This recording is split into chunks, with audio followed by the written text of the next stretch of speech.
Recientemente en el manga de One Piece se nos confirmó que Kusan, anteriormente conocido como Kiji, es un miembro más de la tripulación de Teach. Debido a esto existen muchas dudas con el personaje. ¿Será el último de sus comandantes titánicos? Y en tal caso de que lo sea, ¿enfrentará a los Mugiwara en la futura batalla que asumimos que tendrán? El exalmirante es un personaje que tiene unos valores y una forma de actuar muy característica, por lo que en esta oportunidad las analizaremos para determinar cuáles son las verdaderas intenciones del personaje a la hora de ser parte de los piratas de Barba Negra. Pero no le demos más vueltas a esto. Tú puedes llamarme Napo y empecemos con el video.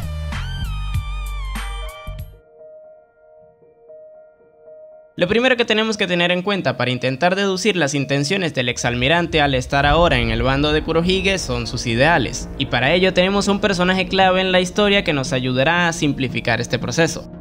Por medio de la niña demonio se nos construye la humanidad de Aokiji. Durante el incidente de Ohara vemos cómo este asesina a su antiguo compañero Jaguar D. Soul, mencionando en algún momento de su enfrentamiento que el resultado que buscaba la marina justificaba lo que estaban haciendo ahí, además de que culpó a los eruditos por eso mismo. Según este, la justicia actúa de diferentes formas dependiendo a las circunstancias. Esto podría ser un discurso que perfectamente diría Kaino. Sin embargo, es este mismo personaje quien a través de la narrativa le pone un límite al mensaje de su compañero disparándole al barco que llevaba a las personas que no se vieron involucradas en la problemática de la isla. Es aquí cuando vemos a Aokiji rechazar esa masacre y matizar lo que había dicho previamente con la acción de respetar la última voluntad de Saul al permitir que Robin se fuera. Aquí queda en evidencia que el usuario de la Hie Hie no Mi tiene unos valores innegociables que están por encima de la justicia que intenta aplicar la organización en la que estaba en aquel entonces. No obstante, esto le pone en una situación complicada que le lleva a hacerse responsable de la decisión que tomó con Robin. No debía permitir que el deseo de su difunto compañero resguardara a una persona que obrara de mala manera. Es por esta razón que más adelante, cronológicamente, claro está, parte en búsqueda de los sombreros de paja con la intención de verificar por sí mismo qué tipo de vida llevaba la persona que salvó en ese incidente, y tras comprobar que no era tan malo como pensaba, permite que Robin continúe su camino en nombre de todas las víctimas que se perdieron en la tragedia que los vinculó. Para él, dicho incidente representó un antes y un después en su forma de ver las cosas. Como bien vimos en sus diálogos con Saul, antes aplicaba una justicia mucho más severa. No obstante, luego de eso, durante la primera parte de la obra, vemos que cambia muchísimo, pero de eso hablaremos en el siguiente punto.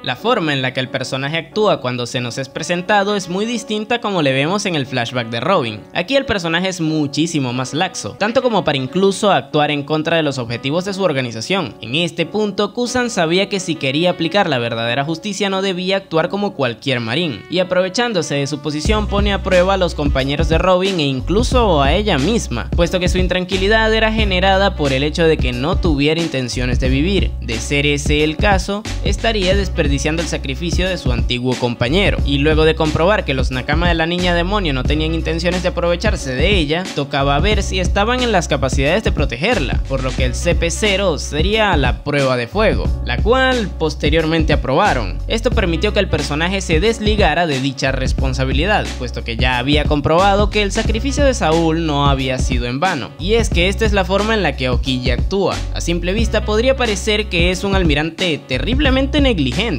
pero lo que es una realidad es que del trío inicial era quien más cerca tenía los ideales de la verdadera justicia, o al menos la que se nos plantea como verdadera dentro de la obra, puesto que siempre buscó resguardar al prójimo de una u otra manera. Por esta misma razón era muy respetado dentro de la organización, a tal punto que incluso su superior de ese entonces, Sengoku, le postuló para ocupar el puesto que dejó vacante luego de los acontecimientos de Marineford. Y hablando de eso, en dicho arco es en donde más alejado vemos a Kusan de todo esto que les he establecido hasta ahora, y la razón es simple. A pesar de que el personaje no haya actuado anteriormente en pro de los intereses de la organización, no necesariamente significa que esté en contra de la misma. Por esta razón es que, estando frente al resto de los integrantes de la marina, acata las órdenes que Sengoku le da e incluso se muestra proactivo al momento de llevar a cabo el objetivo de su superior. De hecho, su compromiso con la organización es tal que incluso a pesar de que luego de haberla dejado, este le advierte a Smoker de todo lo que sucederá con Doflamingo con la intención de que esa información sea transmitida a Kainu. Sí, a pesar de que esta haya sido la razón por la que dejó la marina. Mediante sus acciones busca beneficiarles, pero entonces, ¿por qué se unió a la tripulación de un Yonkou en lugar de seguir actuando independientemente? Hablemos de eso en el siguiente punto.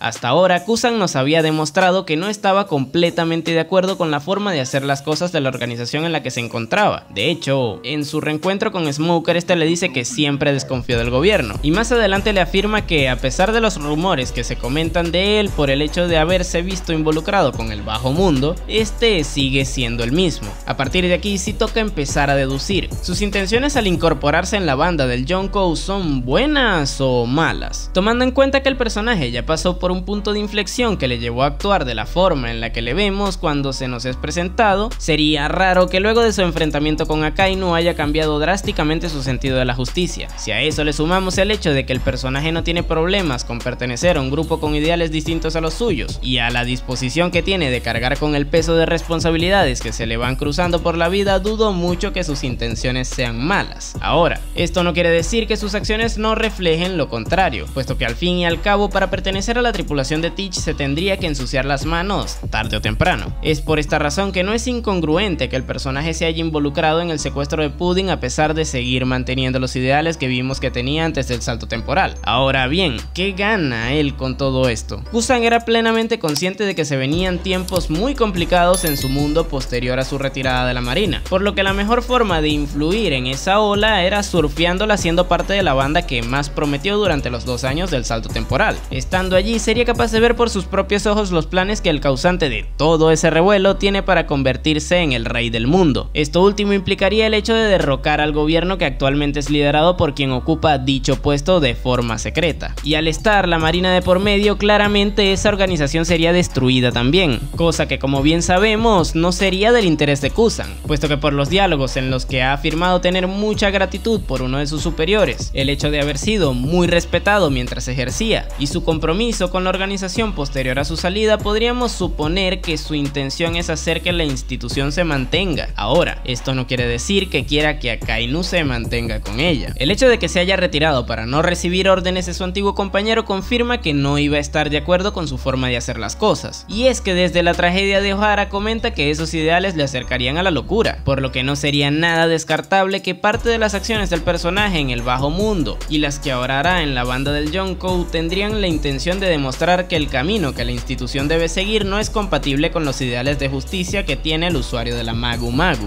Eso sí, dichas acciones no tienen por qué ser evidentes a ojos del lector, puesto que el personaje tiende a actuar de forma muy ambigua, al menos hasta que se demuestran sus verdaderas intenciones luego de ver los resultados. Por esta misma razón creo que tampoco enfrentará a la banda de los sombreros de paja cuando el hipotético enfrentamiento entre estos y la tripulación de Teach se diese, ya que el autor tiende a trabajar al personaje poniéndole en la posición contraria a los principales. En su momento daba a entender que supondría un problema para Luffy y su banda, y más adelante vimos que más bien estaba en un punto neutro a esperas de ver la vida que Robin estaba llevando. Ahora esto puede que se repita, solo que con la diferencia de que de entrada ya podríamos asumir que no tiene razones para tener algo en contra de ellos. Pero vamos, estiremos un poco más el chicle. ¿Qué pasaría si sí los tuviera? Francamente eso sería algo que escape a cualquier deducción que se haga con lo que ya esté establecido en el manga. No digo que no tendría justificación, puesto que al final cualquier cosa se puede inventar para rellenar ese vacío, ya sea de buena o mala manera. No obstante, como primera impresión sí que sería muy chocante, puesto que todo lo que podría tener en contra de Robin quedó atrás luego de la saga de Water 7. Contra Luffy ya sabemos que existe esa pared llamada Garp que evita que se meta con él, ya saben, por toda esa gratitud que le tiene al héroe de la marina. Y ya contra cualquier otro Mugiwara es que ni siquiera tendría sentido. Es por esta razón que yo, a esperas de que se demuestre que tiene algo en contra de la banda de los sombreros de paja, descartaría que se enfrentara a ellos en un futuro. Ahora eso no quita que el personaje sea un comandante titánico, puesto que a fin de cuentas es un efectivo del que Teach se puede aprovechar muchísimo. De hecho, la prueba de eso está sucediendo en las últimas entregas de la mini historia. Ahí vemos que gracias a este es que pudo invadir Chocolate Town y llevarse a Pudding. Pero bueno, al final esta es solo mi lectura de la situación. Perfectamente se podría interpretar de otra manera, ya que yo no tengo la verdad absoluta. ¿Qué opinas tú al respecto? Déjamelo en la caja de comentarios. comentarios, así como tu like y suscripción si te gustó lo que viste. Por aquí está otro video mío donde explico el funcionamiento del color del conquistador usando el Power Up de Zoro como ejemplo. ¿Será un guionazo el estilo del Rey del Infierno del Ronroneas? Descúbrelo ya, sin nada más que decir. Tú puedes llamarme Napo y nos vemos en el siguiente video.